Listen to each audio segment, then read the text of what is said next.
for the other sound. This is for your voice. Okay. On the trash can, maybe? Over there? Yeah. I'm sorry, without music, but we have the sound. Don't worry.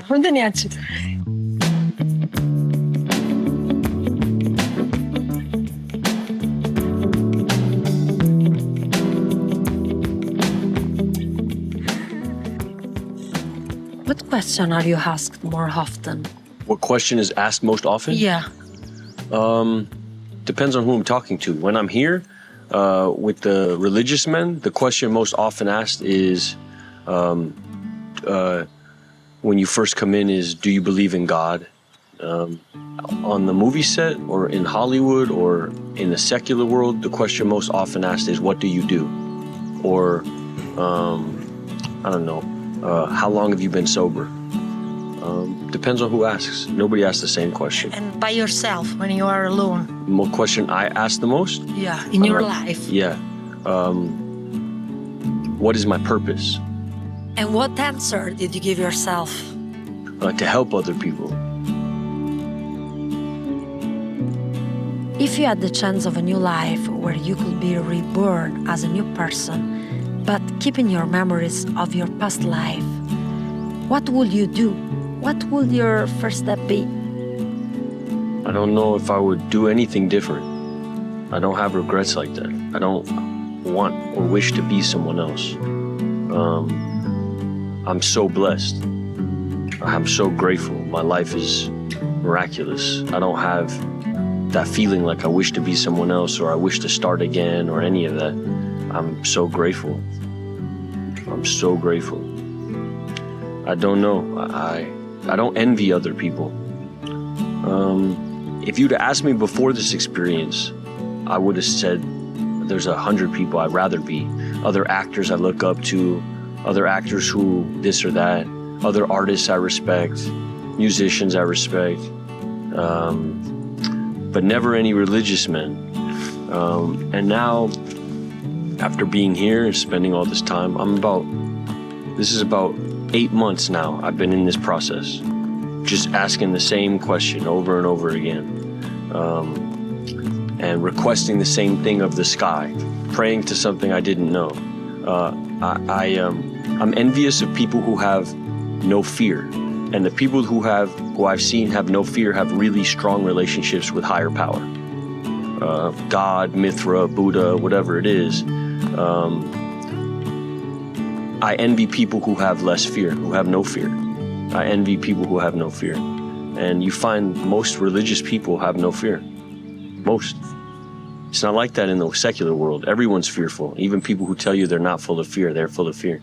But you sit here and eat lunch with these people, or Brother Alex, they don't have fear. They're not fearful people. I envy people who have no fear. And what would the young Shia say to your present self if he was here? Young Shia was an idiot. Young Shia, not an idiot, just a capitalist. Just I was poor, I wanted money. That's all I cared about. Because in my head, my mother and father broke up because of money. My mother and father started bickering. They owned a company together, selling fabric. And they started bickering and bickering and bickering. And then my dad did a bunch of heroin, and then they split up. So I always looked at money as the glue. If I had a lot of money, then my dad would be able to stay in the house, and then I have a family, and I'd be a part of something. And so then I came to the film community, and it felt like, oh, this is a family. I'm part of something. There's 50 people, we're all chasing the same thing. I'm a part of something.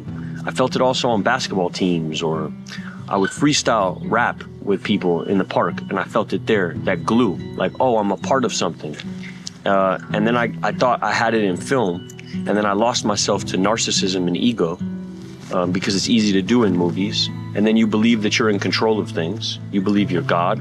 It's a dictatorial job to be a director. It's very easy to lose yourself and talk all kinds of crazy to people and treat people despicably. And I was that person for a long time. And when I look at it, young me, he was desperate to be a part of something, desperate to have glue. And the film community, every 6 months, the family breaks up. and then you start another family and it breaks up, and you start another family and it breaks up. It's rare that you have like a family that sticks together. And then when I go and I hang out with Padre Rafa, or I hang out here, you feel this bond, like, I don't know, they touch you, it feels like paternal, like they're gonna love you forever. And you know that they don't have nothing to gain by lying to you. And they look at you and they say, I love you forever. You believe in forever. No one believe in forever. Believe only in now. Yeah. They don't believe, they believe in forever. Yeah. Religious people believe in forever. They believe in life everlasting. In the rosary, you say, in the name of the Father, the Son, the Holy Spirit, as it was in the beginning and will be forever. Yeah, so Hail Mary, you know, life everlasting. It's in the rosary all the time. They always talk about a life after this one, a love, never ending, never ceasing love. I fucked up a lot in my life. I fucked up to the point where my mother didn't want to talk to me, my own mother, who's always loved me. But I fucked up so bad, my mother wouldn't even pick up the phone anymore. My father, he left me early. People you meet in this industry are fickle. They love you when you're on top. They hate you when you're on the bottom. They don't pick up the phone. You meet these weird like friendships along the way that you think is like, oh, this is really close. And then you fuck up really bad and you're like a heretic, you know, and people accuse you of all kinds of crazy shit. And irregardless of the truth value of those accusations, people are scared to be your friend.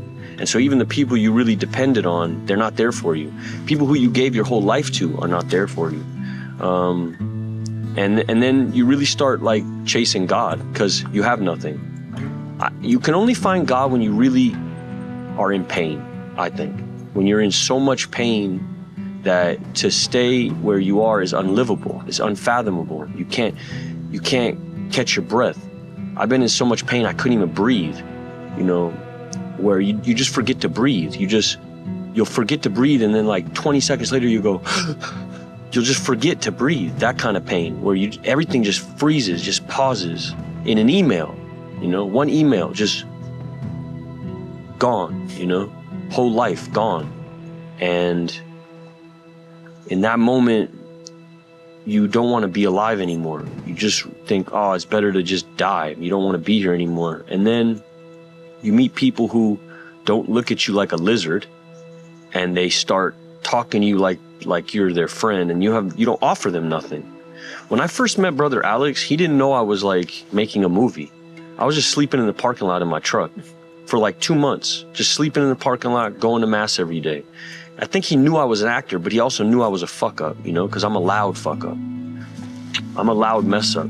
And I would go to the church every day and nobody would talk to me because I didn't know all the proper procedures, when to hit my knees, when to get up, what the prayers were. I didn't know anything about Catholicism. And I would go every day and he would be laughing with the other brothers. And that was the first proof of God, laughter, real laughter. And then they would laugh and they would turn to me and I would smile, you know, because I wanted to be a part of something. And then after a while, they started like laughing and looking at me and laughing, and I would laugh with them. I didn't even know what they were talking about. And then they start sharing jokes. That's how I got into this whole thing, was we started joking with each other, and then gospel, and then catechism, but first just laughter, just like getting a cheeseburger and laughing about stupid stuff. I used to ask them questions about like ridiculous things, you know. What do you mean vow of chastity? You mean like what? Like you don't like women? Like you never been around women? You don't masturbate? Like crazy questions that you could never ask a monk. But because I wasn't trying to be holy. I wasn't trying to be righteous. I was curious. And I always thought it was bullshit. I always thought it was fake. Because maybe people don't know the real concept of freedom. Freedom, it's not that you can do whatever you want, but I think that monk, it's not free. It's very free. Very it's free. Better than us. Yeah, way better. Way better. Yeah, because they're free from the fulfillment of human instinct. Yeah. We're slave. Auto-judging. Yes, that. They don't judging. That and we, if you don't have God, you're operating in animal instincts. Yeah. So safety, financial security, safety, social security, financial security, sexual, constantly chasing sex and fulfillment of sex, or power. Those are the three human instincts, the animal instincts in man, and none of those things have a ceiling. You never get to a point where you're like, oh, I'm so powerful, I never have to chase power anymore. You get there and then there's somebody more powerful and you're like, oh, but I wish I was there. And then you get there and you're like, but I wish I was there. And then it's just forever. But what the fuck is power? Yeah, that's the thing. They know that these guys know that they are powerless and they will never be as powerful as the most powerful. So they give up on that fight. Yeah. When they take the vow of chastity, they don't have to, they're not encumbered by the weird social dynamics that goes on between male and female dynamics or male and male dynamics, whatever your sexuality is. There's no need. They're not needing. They walk into these relationships giving. They don't need anything. Yeah. And that's very rare when you're in the secular world, because even people who are nice to each other are being nice to each other to gain something. It's transactional. I give you this, I'm nice, and you give me this. Yeah. And they don't have any of that. They don't have that transactional relationship with the world, and they're not worried about social security or financial security because they have a hierarchy that they're not in control of. They take a vow of complete obedience. If their superior says, hey, now you're the superior, they say, okay, reluctantly, not like, oh yeah, I'm the boss now. Or if the boss says, hey, you're going to Chad for 20 years, they don't get to say yes or no. They just go do it because that's the will of God. And their superior in prayer found that's the move. So in many ways, the life of a religious or the life of a monk is way easier. It's just an easier life. And that's really what I'm chasing, is an easier life. I'm chasing peace. I just want peace. I just want serenity. I thought I would get peace with certain fulfillment of human instinct. Okay, I make enough money, I'm peaceful. Oh, I'm making enough movies and I'm famous and I'm peaceful. Or But no, you're always grabbing. You're always needing. Yeah. You'll never fulfill it. It'll always be this needy life if you're operating on human instinct. And so when you start really believing that a God has your back, that God is a buddy, like not this scary thing, reverent but friendly, like this idea of forever love, no matter what you do, with no judgment, that I messed up in church. You know, I've done things in church while I've been doing this, living in the church. I've been living in a church now for 5 months, 6 months in California and here, and I've been messing up, you know. I've done terrible things in the church, you know, and I'm not even baptized, so I can't receive communion yet. So I'm not absolved of my sins.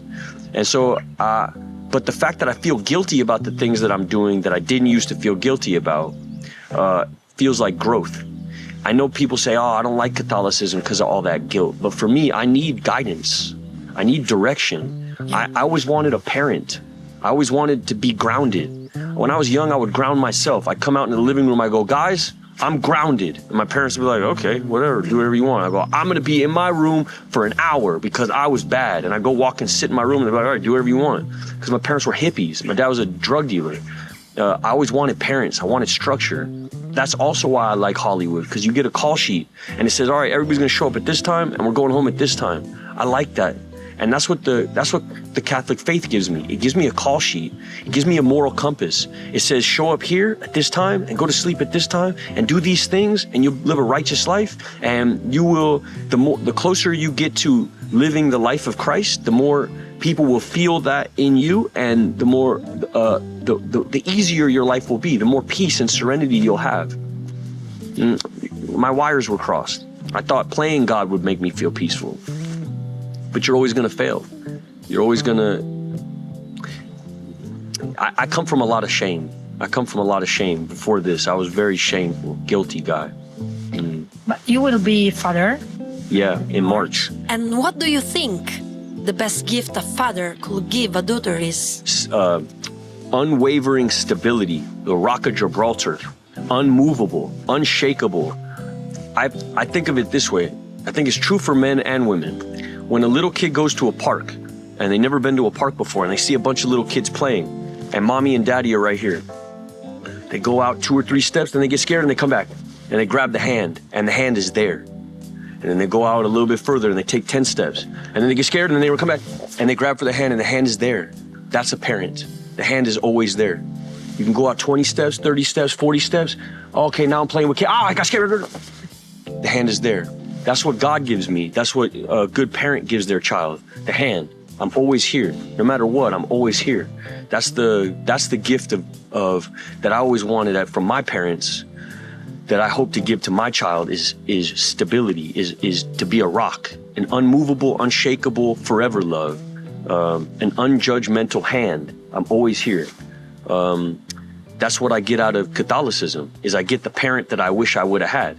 The difference between Buddhism and Christianity is, if you're in a boat and the boat starts to sink and you can't swim, Buddhism gives you a book that says, here's how to swim better. Christianity doesn't have you try to do nothing better. It says surrender and grab my hand. My hand is here, trust me.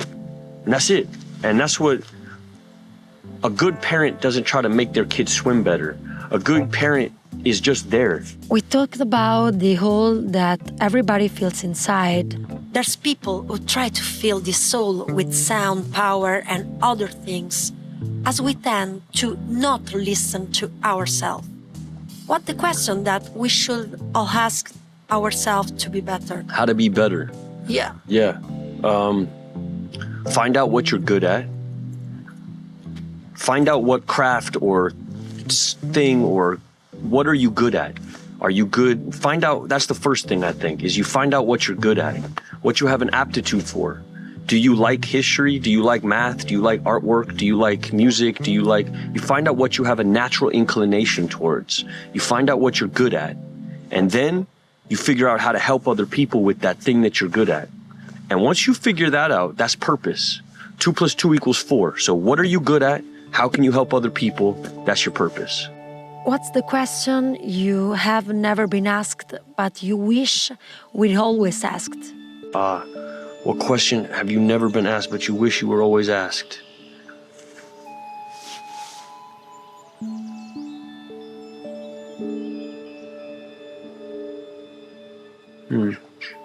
That's a really good question.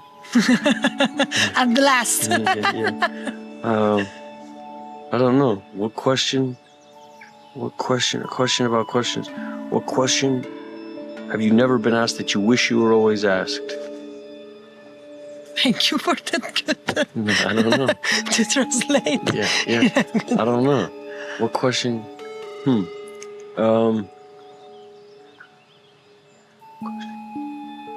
don't know if I've ever wished to be asked a question. I don't know if I've ever wished to be asked a question.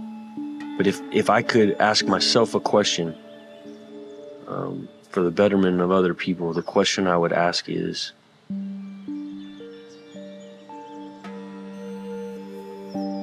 how do you make your suffering useful? How can you make your pain useful? That's be the question that I would ask anybody, because I think the answer to that question is really the answer that everyone's chasing. Because if suffering has no meaning, if suffering has no purpose, then this life sucks. It's just shit. This is just a shit life if suffering has no purpose or meaning. And everyone is going to experience suffering. That's what separates me from this machine, is this machine will never suffer. What makes me human is my suffering. And when I look at Christ on the cross, I think, is that a joyful man? As he bleeds out and dies on a cross for humanity, is that man joyful?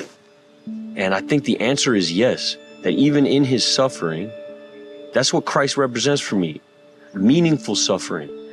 You know, the story of Christ is that God became man for our betterment. So that means that he is the ultimate example, the supreme priest, the ultimate redeemer. If I look at Christ on the cross, I think that's very instructive.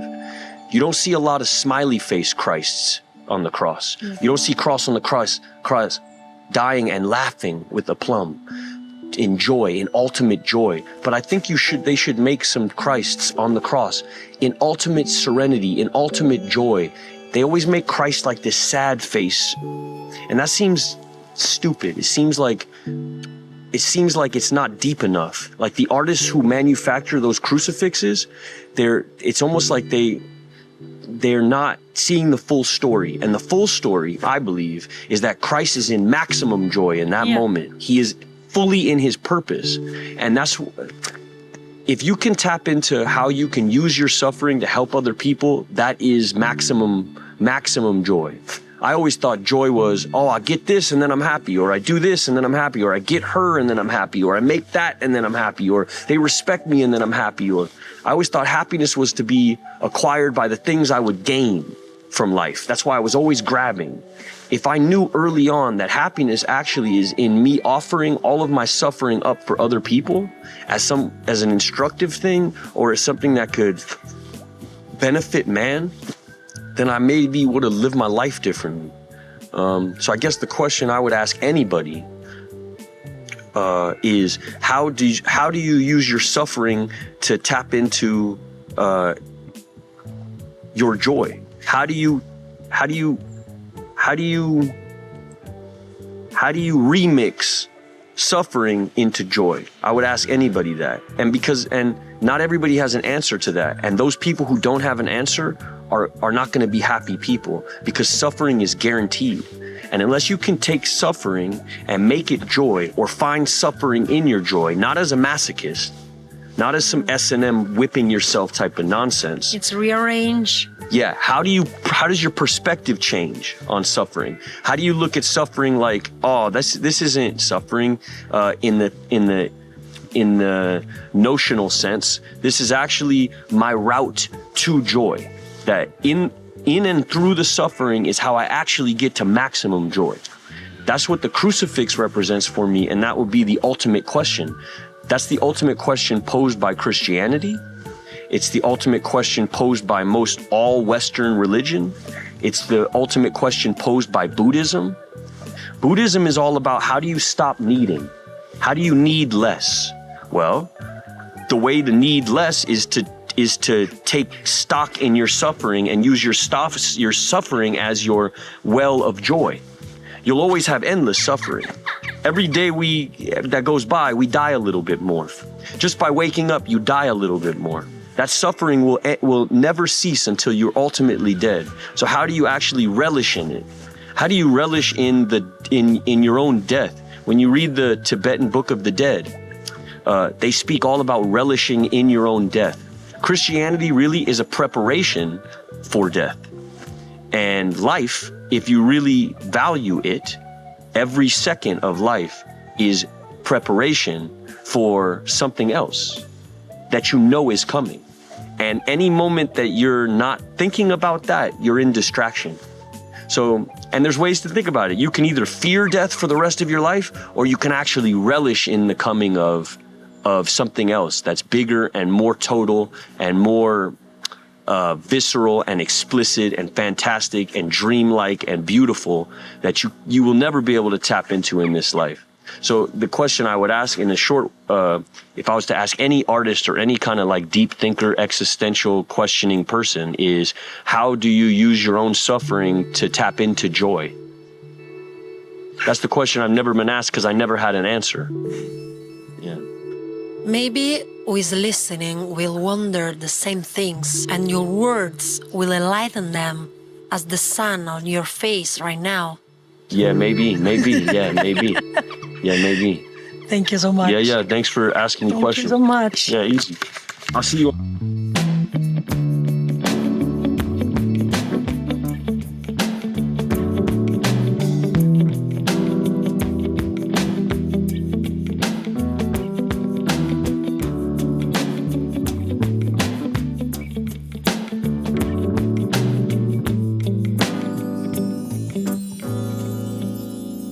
What's up, boys?